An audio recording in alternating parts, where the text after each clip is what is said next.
Boa noite, queridos. Como tem sido especial essa série?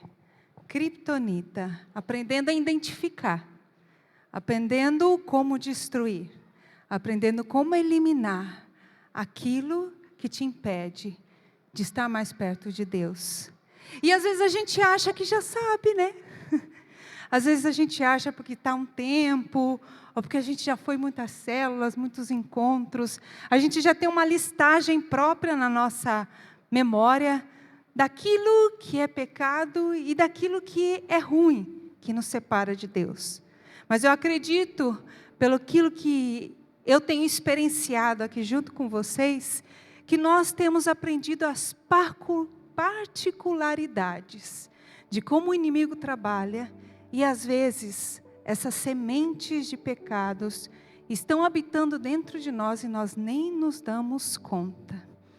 E seguindo a série hoje, eu vou dizer que é um baita desafio, não só pelo título daquilo que vai ser exposto aqui, mas por tudo que vai ser desglossado. Eu entendo a tamanha responsabilidade e eu peço ao Senhor graça, para mim e para você, no saber escutar, no saber apreciar e tomar a palavra que o Senhor tem para comunicar conosco. Ele já está comunicando comigo há alguns dias. Por isso eu digo, esteja com o coração aberto. O tema de hoje é um Jesus falsificado.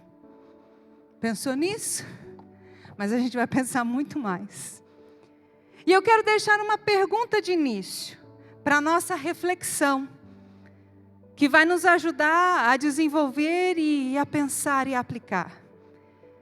Se Jesus tem sido exposto de uma maneira falsa, se a igreja do Senhor, não estou falando dessa igreja, mas aprendendo sobre a igreja, se a igreja hoje, que diz defender e levantar o nome de Jesus, ela tem criado um Jesus que não é aquele que é verdadeiro, o que as pessoas têm crido? Por quem as pessoas estão clamando? E a quem as pessoas estão esperando para o grande dia? Essa expressão nos leva a refletir sobre isso. Sobre as crenças, sobre o clamor, sobre a esperança. E se de fato as pessoas têm colocado um Jesus falsificado nesse lugar, o que impede de vir alguém e prometer paz, segurança, sentar num trono e assumir autoridade? O que impede essa pessoa de não enganar muitos, dizendo ser o Cristo? Você sabe de quem eu estou falando. Então essa reflexão me choca. A perceber que de fato é importante eu entender a que Jesus eu estou servindo.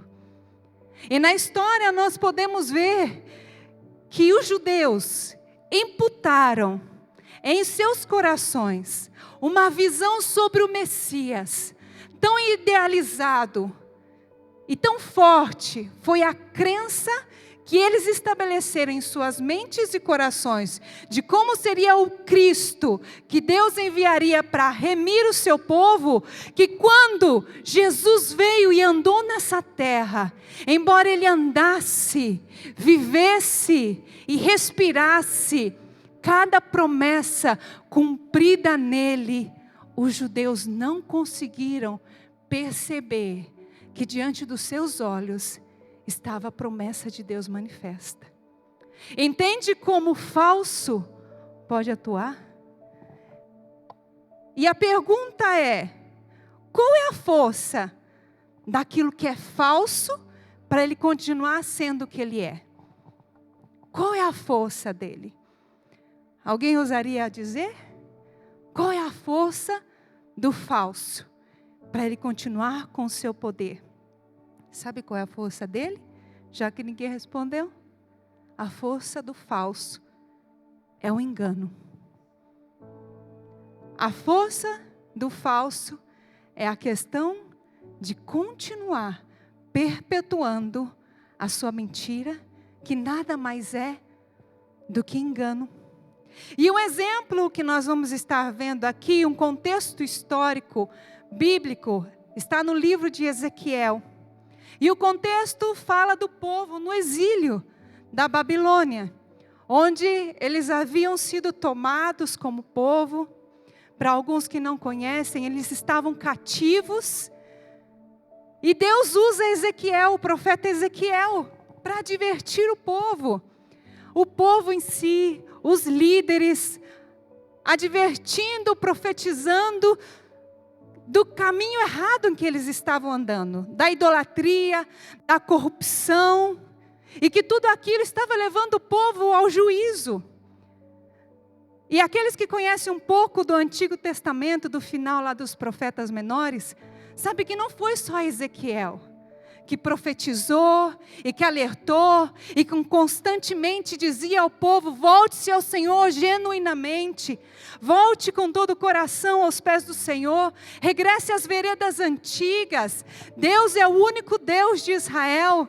Nós temos aí Jeremias, que chorou e clamou a Deus por Israel. Nós temos Ezequiel, nós temos Amós, nós temos vários dos profetas menores. Eles são enquadrados assim, não é porque eles eram menores.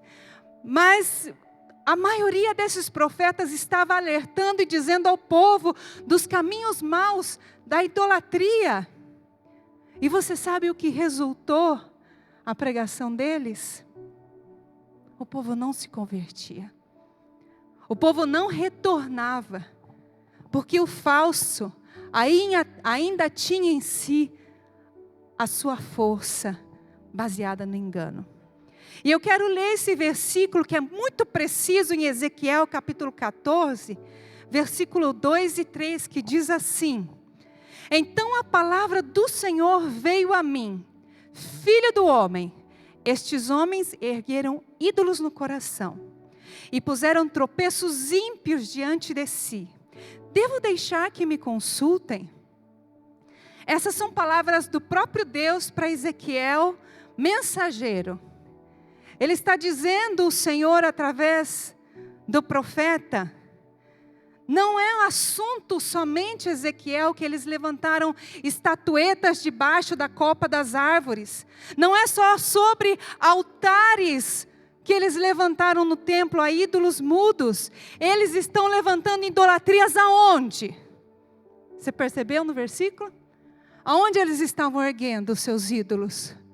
No maior altar que o homem tem, que não é um lugar físico, mas é o seu coração. E o próprio Deus aí fala conosco e comunica 3 pontos que nos explica muito do papel da idolatria, quando ela é estabelecida no coração de uma pessoa. Quando a idolatria, ela toma o trono do coração do homem, ele mesmo, pela sua escolha, coloca tropeços para si. E as coisas começam a dar errado. E aí o que acontecia quando dava errado as coisas de Israel? O que eles faziam? Eles iam e consultavam ao Senhor. Buscavam profetas. Tentavam de alguma maneira sair daquela situação. E Deus diz aqui com as suas palavras: deixo que eles me consultem. Ou seja, as pessoas vão, o povo vai, coloca ídolos no seu coração, estabelece esses altares fincados em seus corações, tropeçam nos seus próprios caminhos, resultado disso, e vem me consultar como se nada tivesse acontecido. Me trai, me apunhala, me rejeita como Deus, e vem me consultar como se nada tivesse acontecido. Sabe de uma coisa, o ser humano, o que ele mais busca é algo ou alguém que ocupe o trono no seu coração. E exatamente esse lugar é o único lugar na Bíblia que Deus fala que o homem deve guardar com diligência. De tudo que se deve guardar, ainda existe a expressão, de tudo que se deve guardar, guarda o teu coração, porque dele vem fonte de vida. Isso é tão claro. Deus fala, vigia o que está dentro do seu coração. Vigia quem que você coloca no seu coração. E isso também é afetivamente. Vigia que sentimentos estão no seu coração. Vigia aquilo que você está deixando entrar no seu coração. Pastor, eu não controlo. Controla. Porque Davi disse assim, por que, ó minha alma, estás abatida? A gente tem que aprender a identificar o que está entrando no nosso coração. A gente tem que aprender a saber, a identificar e muitas vezes rejeitar o que está entrando no nosso coração. Porque pode estar envenenando a nossa alma. E foi exatamente isso que Deus disse, de tudo que você tem, guarda o teu coração. E consequentemente, é como se a gente pudesse dizer, e consequentemente, guarda o teu coração, porque dele, ou consequentemente a isso, você beberá dessa vida. Ou seja, o que tem dentro do seu coração é da fonte que você toma todo dia para si mesmo. Por isso que nesse coração deve estar Deus. Mas o ser humano, ele sempre quer, ou de uma maneira que mais para frente nós vamos ver, ele sempre vai ter algo que ocupa o trono do seu coração. E vamos lá pincelar rapidamente como o ser humano cresce e se desenvolve para a gente entender isso. Do 0 aos 7 anos, uma criança vê na mãe toda a vida dela. Porque é a mãe que amamenta, depois é a mãe que prepara a comidinha. Se caiu, machucou, quem sopra o machucado? Né? Se tem febre, quem que está na beirada da cama? Se chora, quem que é a primeira que carrega no colo? Quem penteia, quem dá banho, quem limpa. Do 0 aos 7 anos, para a criança, a mãe é fonte de vida. Mas a partir dos 7 anos que a criança já sabe ir no banheiro, tomar banho sozinha, servir o próprio prato, dos 7 aos 14 anos, quem ela vai olhar e falar, esse é o meu referencial? O pai. Por isso que a gente sempre fala em cura interior, o pai é a figura herói. Talvez para você, como para mim, meu pai falhou. E aquilo doeu tanto. Marcou as nossas vidas. Mas Deus colocou o pai ali para ser a figura do herói. É o pai quem traz identidade. O pai quem prepara para o mundo, a duras penas. A mãe fala assim, não, tadinha. Fala, deixa que tem que aprender. É o pai que traz o caráter pelo exemplo de vida. Que traz a instrução. Que prepara para a vida. E é o pai que tem coragem de te jogar no fogo mais que a mãe. E então é incrível ver essa estrutura que é natural. A mãe ensina essa parte afetiva nos primeiros 7 anos. Te prepara com amor, afetividade. Depois dos 7 anos a criança só quer saber do pai. A mãe também está por ali, né? Mas até os 14, 15 anos, cada um fez sua parte. Por isso que a família é a base da sociedade. Porque com 15 anos, os professores de adolescentes sabem, é quando a criança está tomando as decisões. Em base a que ela decide? Em base ao que ela aprendeu. Em base ao que ela viveu. Em base à estrutura familiar. E na adolescência é o campo em que mais se faz as escolhas que marcam o ser humano para toda a vida. Deveria ser assim. Com 15 anos, com a identidade, com a visão de mundo que o pai, que a mãe passou, a criança agora, ela está pronta. Você e eu sabemos que até essa idade, o que a criança escutou sobre Deus está no campo da consciência, não está no campo da revelação. Quando ela começa a entrar, 13, 14, 15, ela vem por encontro com o Espírito Santo e ela começa a ter experiência. Antes ela vem e dorme ali pelas beiradas, que nem meus meninos. Mas depois ela vem e começa a conhecer Deus. Começa o Deus que ela ouviu ser revelado. E aí começa a se estruturar Deus no lugar certo na vida do ser humano. Mas a gente sabe que não é assim. Esse seria o melhor. Mas a gente sabe que quando começa a adolescência, a criança não quer saber mais nem de pai, nem de mãe. Aí coloca amigo, meu amigo é demais. Aí aquele influencer, quero ser como ele, corta o cabelo, pinta, tô tudo aqui com a beiradinha loira. A gente sabe, é assim. Às vezes alguns colocam a namorada e o coração vai sendo cheio de tantas coisas que Deus deu a liberdade de cada um de nós escolher o que colocar no nosso coração. Mas o que acontece quando, em vez de Deus, vem ídolos nos nossos corações? O versículo mesmo nos disse: tropeços. Criamos tropeços para nós mesmos.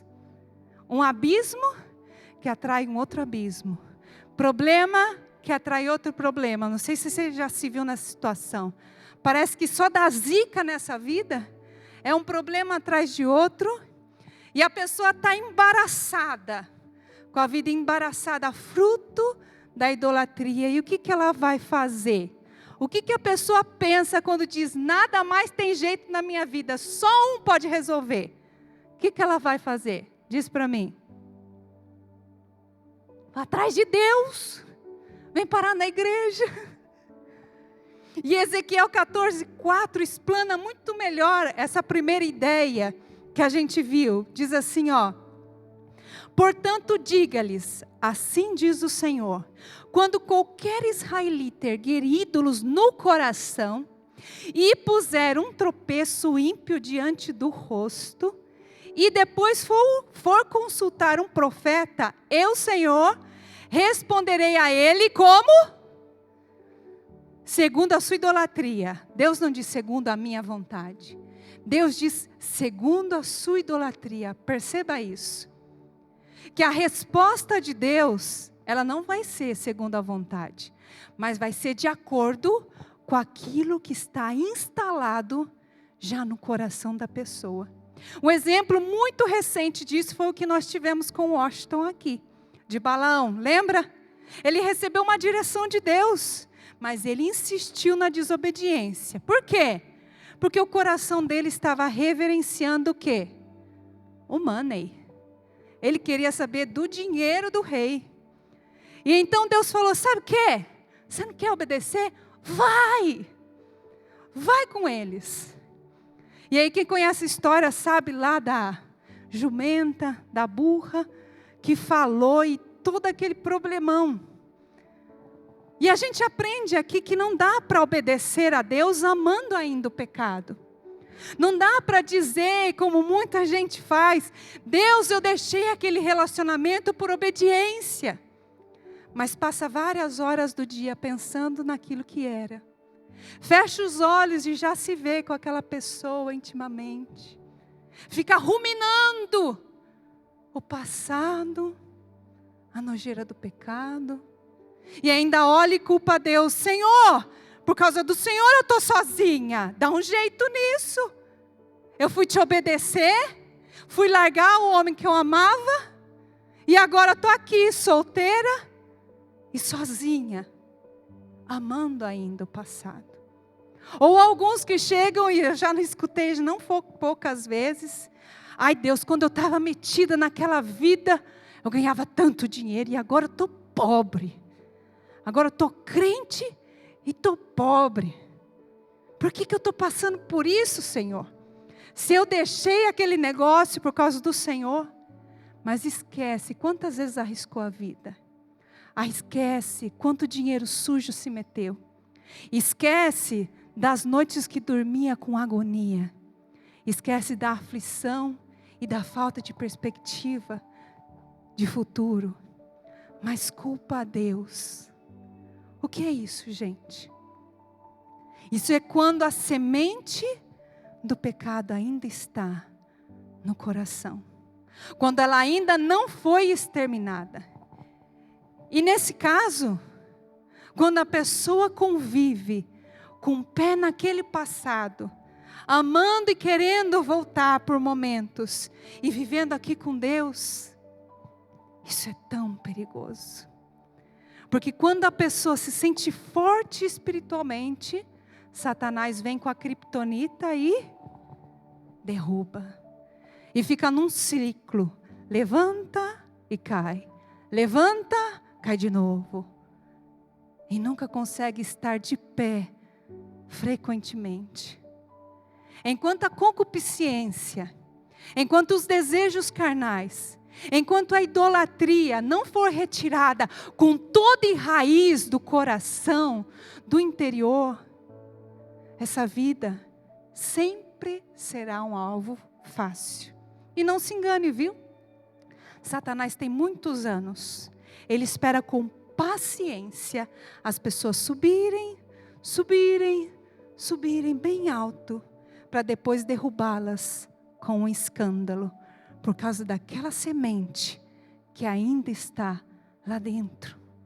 E é fácil depois olhar e dizer, falar assim, nossa, era tão usado por Deus, era tão usada, como que foi cair nesse pecado? Quem somos nós para falarmos assim?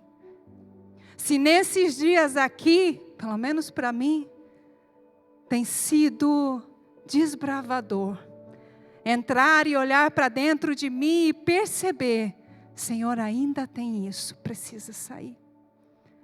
Nós aqui estamos aprendendo a identificar diferentes raposinhas, que são pequenininhas, que podem estar comendo o nosso interior, sem perceber. Raposinhas que são tão sutis.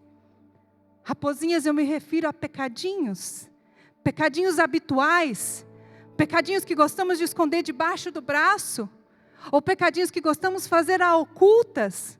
Raposinhas que são capazes de nos deixar vazios de Deus e cheios de religião. Porque afinal, a religião não faz nada na nossa vida. Ai de nós. E isso tem sido muito visto no Brasil e no mundo também. Um evangelho manipulado. Baseado em que as pessoas, o corpo de Cristo, seja manipulado através da palavra para fazer o que aquele pregador deseja. Para que o reino, algum reino que não é de Deus, continue crescendo. Por aí, mundo afora, muitas ovelhas têm sido vistas apenas como um cifrão. Porque perder ovelhas é perder dinheiro. E perder dinheiro é perder prestígio. Para que tal e tal igreja continue a ser bem vista. Porque alvo de algumas é que o rosto esteja estampado em cada cidade, não só do estado de São Paulo, mas também em todo o Brasil. O que é isso, gente? Idolatria. Quando o eu tem que crescer. Quando nomes têm que crescer. Quando o reino próprio ou império próprio de um homem tem que se levantar às custas de Cristo. E Cristo é visto como um escudo para defender falas retóricas. Hoje, fique atento. Porque esse Jesus falsificado tem sido pregado dentro de um evangelho comercial. E é lógico que nesses lugares, as pessoas têm que escutar aquilo que elas gostam de ouvir. Porque elas têm que aderir ao cartãozinho de fidelidade como clientela. Elas têm que voltar a cada semana e vir passar o cartãozinho de que elas pertencem àquele lugar. Um evangelho comercial, um Jesus falsificado. Porque as pessoas querem ouvir aquilo que elas desejam. 2 Timóteo 4:3 nos alerta sobre isso. E se você está sendo alertado nesse lugar sobre isso, abra os seus olhos, os seus ouvidos e o seu coração. Porque chegará o tempo, Paulo disse a Timóteo, chegará o tempo em que não suportarão a sã doutrina, não suportarão ouvir do pecado, não suportarão que do púlpito seja confrontado. Que dias são esses? Se parecem os que nós estamos vivendo. Pois chegará o tempo em que não suportarão a sã doutrina. Ao contrário, segundo os seus próprios desejos, juntarão para si mesmos mestre que lhes digam o quê? Os seus ouvidos, coçando, desejam ouvir. Nós precisamos ouvir de Deus, muitas vezes, aquilo que nós não desejamos ouvir. Porque esse é o Jesus bíblico. Que enquanto os discípulos falavam, não Senhor, o Senhor vai pegar o chicote, o Senhor vai bater em todo mundo, nós vamos morrer de vergonha. Jesus foi lá e fez o que tinha que fazer. Mesmo que aquilo lhe custasse a própria vida. E existe uma história bíblica que respalda tudo isso que a gente falou até agora, que é de Acabe e Josafá. Eu vou contar rapidamente, em 2 Crônicas 18 e 19, eu não vou ler. Mas a Bíblia diz que Acabe e Josafá, que era um bom rei, fizeram aliança. E Acabe convida Josafá, faça guerra comigo contra Ramote e Gileade. E Josafá falou, meu povo é o seu povo, vamos para a guerra, mas antes, chamemos um profeta do Senhor e consultemos ao Senhor, se devemos descer. Acabe falou, sem problema, vamos chamar. Chamou 400 profetas do Senhor. E quem conhece o contexto sabe que Acabe tinha os profetas de Dagon, tinha os profetas de Acera, tinha os profetas de Baal. Não faltava profeta naquele lugar. Mas esses eram 400 profetas do Senhor. Do qual Acabe perguntou, devo descer e conquistar Ramote e Gileade? E todos os profetas começaram lá a sapatear e fazer uma bagunça e falar, o Senhor entregará em suas mãos. Teve um até que fez um chifre e colocou nos lomos, falando do poderio de Acabe. Foi uma festa, entre aspas. Josafá vendo aquilo e falou assim, Acabe, assim, não tem um profeta mesmo, sabe? Que seja de Deus, que traga a mensagem de Deus, que aquilo não estava soando muito direção de Deus. Então, Acabe falou, tem um, mas eu odeio ele. A tradução bíblica é isso, eu odeio ele. Porque ele nunca fala nada ao meu favor. Sempre ele traz palavra de Deus contra a minha vida, eu não gosto dele. Josafá diz, traz ele, traz mesmo assim. Micaia chega à presença do rei e ele fala direto, devo descer a Ramote e Gileade? Micaias olha e fala assim, sim, desce a Ramote e Gileade e o Senhor entregará os inimigos nas suas mãos. Lembra que a gente leu agora há pouco? Quando consultares ao Senhor, o Senhor responderá segundo o quê? A sua idolatria. O Senhor estava respondendo através de Micaia, segundo a idolatria do coração de Acabe. Mas aquilo deve ter soado sarcástico demais, porque Acabe disse assim, eu te conjuro que fales a verdade da parte do Senhor para mim. Essa não é a verdade. E Josafá disse, eis que trago a mensagem do Senhor. Vi o Senhor no alto trono, no seu trono celestial, e o exército do céu estava à sua direita e à sua esquerda. E o Senhor perguntou a todos os presentes, quem enganará Josafá para que desça Ramote e Gileade e lá morra? Alguns se levantaram e deram uma ideia, outros levantaram e deram outra ideia. Então a Bíblia diz que um espírito se apresentou e disse, eu enganarei. E o Senhor disse, como? Ele respondeu, serei a boca mentirosa dos falsos profetas que enganarão Acabe para que desça a Ramote e Gileade e lá morra.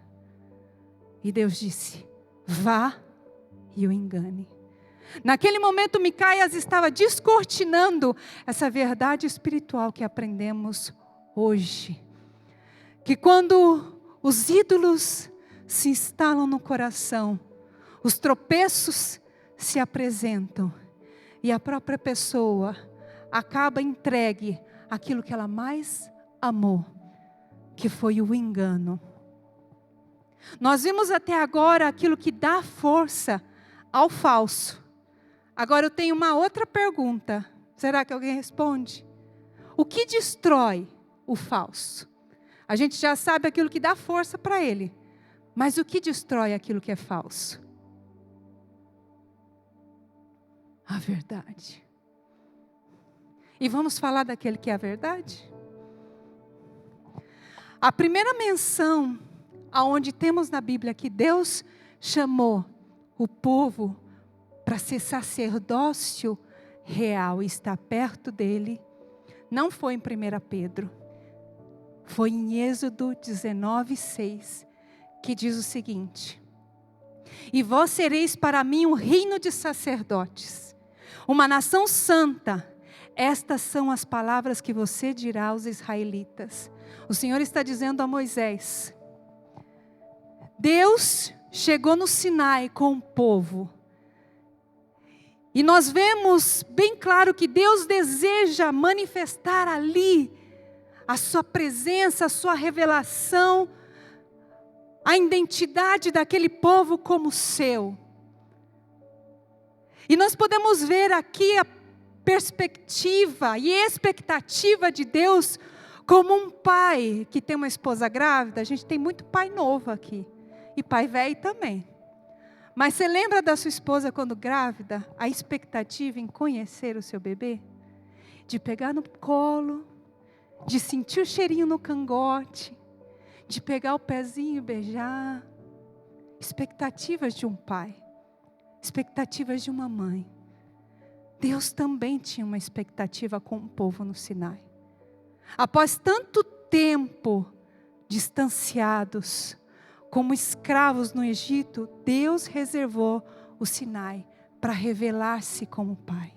Deus revelou ali o Sinai para chamar o seu povo como sacerdote, para levantar ali homens e se relacionar com eles como um pai se relaciona. A separar aquele povo como nenhum povo na terra, como de real sacerdócio, para que o mundo conhecesse Deus através dos filhos de Israel. Mas não seria de qualquer jeito. Não seria dentro dos moldes dos egípcios. Deus ia se revelar para o seu povo, e nós podemos encontrar isso em Êxodo 19, de uma forma muito especial. O povo deveria se consagrar, lavar as suas vestes, ter uma preparação para a revelação de Deus ali. Um Deus da história, um Deus dos pais, um Deus de Abraão, estava prontamente e afetuosamente pronto para se revelar de uma maneira ímpar para todo o seu povo de Israel. E Deus mandou: consagre-se. E no mesmo capítulo 19 nós podemos ver a teofania. E o que é teofania? É a manifestação maciça de Deus. O Senhor desceu sobre o Sinai. A Bíblia diz que havia sons de chofar, que o monte fumegava, a montanha tremia, parecia desfalecer. E do meio de toda aquela situação que deve ter sido glorioso, Deus falou com seu povo com grande voz. Só que aquela experiência, aquele Deus, não era o Deus que o povo de Israel esperava. A Bíblia diz que eles se apavoraram. Êxodo 20, 18 e 19 diz assim, lê comigo. E todo o povo viu os trovões, os relâmpagos e o sonido da trombeta, e o monte fumegava. E o povo, vendo isso, retirou-se e se pôs de longe. E disseram a Moisés: fala tu comigo, fala tu conosco. e ouviremos. Não fale Deus conosco, para que não morramos. Imagina você, mãe, pai, ouvir algo assim do seu filho? Sabe, eu sei que você me ama, e você tem amor para me dar. Quer expressar através da convivência, do abraço, das palavras, mas eu não quero te ouvir. Fica de longe. Se você tem algo para me dizer, manda uma mensagem por WhatsApp. Ou fala para o meu irmão e ele vai me contar o que você tem para me dizer. O que eu me perguntei nesse texto, alguém imaginou que o coração de Deus sentiu ao ouvir isso? Você que é pai, que é mãe, em que algum momento percebeu que seus filhos sentiu vergonha, ou que não quis estar perto de você, ou te rejeitou de alguma forma, doeu. Imagina o Deus que esperou aquele momento com o seu povo. E como o povo não queria uma interação direta com Deus, eles não queriam cada um relacionamento, não queriam ser sacerdotes reais. Deus então escolheu um sacerdote para representar o povo todo. E versículos, capítulos depois, Moisés sobe ao monte e tarda. Ele demora mais do que as pessoas esperavam que ele demorasse. E você vai encontrar isso em Êxodo capítulo 12. Quando Moisés tarda, e eles traem para si aquele Deus que nós vimos, não é muito bem o Deus que a gente quer. Vamos estabelecer um Deus conforme nós queremos, conforme nos agrade, sobre as nossas medidas e os nossos conceitos egípcios do que é ser um Deus. E aí nós vemos nascer a primeira ideia, não de um Jesus falsificado, mas de um Deus customizado. E o que é customizado? Essa palavra vem do inglês, que é customized, que significa personalizado ou feito sob medida. Se refere a produtos e serviços que são adaptados a atender às necessidades específicas. E sabe, essa demanda, ela tem sido vista nas fachadas religiosas, acompanhando a tendência e criando Jesus falsificado, Deus customizado, bezerros de ouro. E isso não parou até os dias de hoje. E isso demonstra, na verdade, o desejo de acomodar a figura divina para que ela atenda às nossas conveniências. E a reflexão em si hoje é perceber se muitas vezes não estamos fazendo isso também. Se não estamos trocando a verdade por uma mentira maquiada. Se não estamos trocando a igreja real pela igreja virtual. Se não estamos trocando aquele que ama pelo aquele que elogia e dá um tapinha nas costas. Se não estamos trocando aquilo que permanece por aquilo que é passageiro. Se não estamos trocando aquilo que transforma pelo aquilo que entretém. Se não estamos trocando aquilo que é prioridade para o que é mais confortável. Se não estamos trocando o Deus soberano, que era, que é e que há de vir, por um Deus customizado. O que aprendemos essa noite? Que o nosso coração nunca vai estar vazio. Não diga que o seu está. Isso porque nós nascemos com o vazio do tamanho e da forma de Deus. Eu cresci escutando isso do apóstolo. Cada um de nós nascemos com o vazio do tamanho e da forma de Deus. Mas Deus dá liberdade para eu e você escolher quem a gente vai colocar aqui dentro. Se nós não colocamos a vida que Ele é, vai haver engano, tropeços, abismos, que muitas vezes camuflamos como religião, porque não queremos abrir mão de tronos que colocamos na nossa vida. E não percebemos que a idolatria, que para alguns é algo tão distante, mas só use quem está no teu coração. A idolatria é uma das criptonitas mais destrutivas, porque ela não só enfraquece, mas ela consome a vida por dentro, gradativamente, até o fim. Eu quero convidar você a ficar de pé. E quero encerrar assim como eu comecei, com uma pergunta. Quem está no trono do seu coração? Feche os seus olhos. Nesse momento você tem a oportunidade de falar com Deus sobre tudo que você concebeu, entendeu, o que Ele ministrou no seu coração. Seja sincero e fale com Ele. Responda essa pergunta para Deus.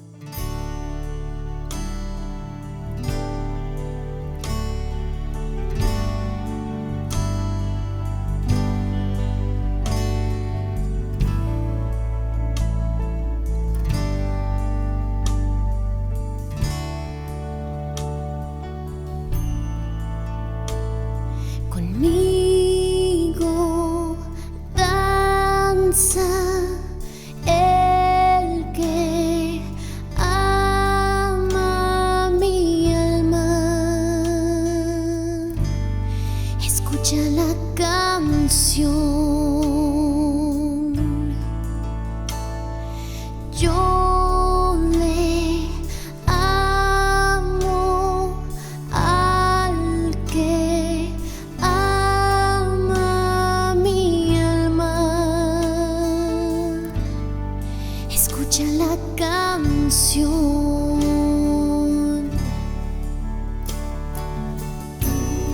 Pues tú has venido sobre los montes, por las montañas. Corriste hacia mí, oh Señor, tuyo es mi corazón.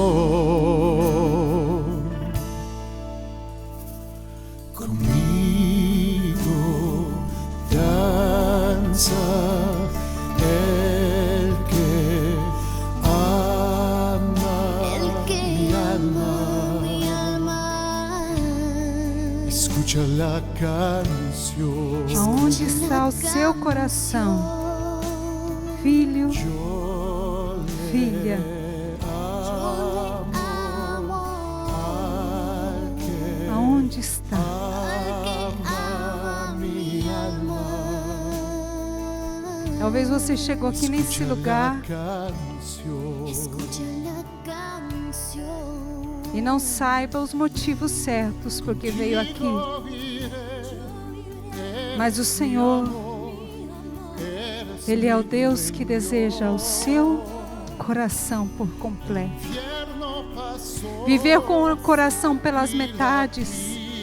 Metade está naquele passado, metade está naquela situação, metade está naquela dor que o meu pai me causou, metade está naquele relacionamento que eu tanto esperava, metade está naquele sonho frustrado. Total, seu coração está despedaçado pelas circunstâncias da vida. E você hoje se sente perdido. Já não acredita mais em ninguém. Já não acredita mais em amor. Não acredita nas pessoas. Não acredita em igreja ou religião. Eu quero dizer para você que tem um Deus que acredita em você. E todo coração despedaçado, Ele pode juntar e fazer e dar-te um coração de carne, dar-te um coração novo. Talvez você diga, mas eu já escutei tanta gente pregando, já escutei isso uma e outra vez, em outro lugar, pela televisão, pela internet, igrejas que eu fui, e nada mudou. Esse é o Deus que com laços de amor te tem esperado um relacionamento real com você. Um Deus que sabe a sua história, mas que está disposto a perdoar. Em nenhuma dessas referências lidas foi abrangido o arrependimento, mas Ele é a chave. Ele é a chave para um novo coração. Ele é a chave para uma nova história. E um coração arrependido é o que Deus não resiste e se abre para o novo. Queira algo novo, porque Deus sabe que você está cansado do velho. Queira algo novo para a sua vida, para o seu relacionamento com Deus e no trono do seu coração. Em nome de Jesus.